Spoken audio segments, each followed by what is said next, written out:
Raging Gale by James Ryan. Read by the author. Part the 85th. Hope and Charity. For all the dire scenarios Hope had played out in her mind before this moment, the real prospect of the voyage ending left her with no reaction. She stared out over the blue water on all sides of the gale, her gaze blankly going over everything, settling on nothing. She thought, "Are you not playing any more today?" Charity asked Hope. Sorry? You are going to provide musique pour le bateau, no? Oh, I'm just stunned at the venture coming to an end, is all. That's very unusual, said Charity as she looked at Hope's citern. Most men at sea cannot wait to disembark. Long voyages make them want to get ashore and faire bien en scène. You learned that from your time as a man, I take it? Charity laughed. Very precious, that retort. I should like to use it sometime. Hope resumed her position on the deck and started to play. Charity took a spot on the deck next to her, nodding along in time with the tune.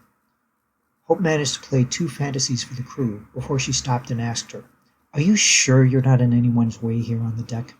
Am I in yours?"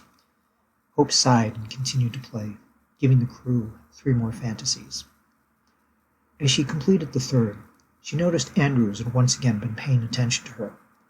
He ignored Aqua, who was asking him to comment on how well he was swabbing the deck, and looked over at Hope between half-hearted pushes on his holystone. "Has he been like that since you joined the crew?" Charity asked, staring at you in that way. Hope gave him only a small glance this time, trying not to stare at her. She sighed and replied, "Almost since the first day I came aboard. Did you know he would be like this before you joined up, or only after?" "I had no idea at all I'd be here," despite herself, Hope continued. "I was taken captain." "Personne en song," said Charity. "Tell me more." Hope settled for just random chords on the citern as she obliged. "I was on my way to Carolina.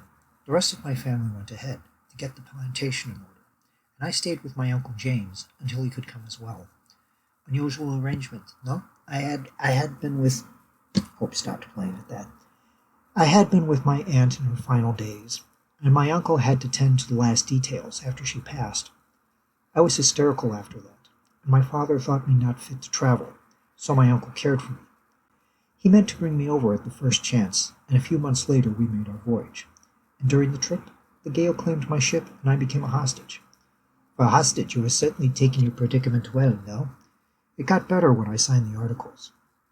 Charity laughed, a light laugh free of derision. "You're un femme extraordinaire, Hope," she said, as she took Hope's hand in her own. Hope took her hand back and resumed playing. "Thank you for taking this moment with me. If you want to keep up with new chapters as they get posted, please subscribe to the channel and click the bell icon for notifications for when pieces go up."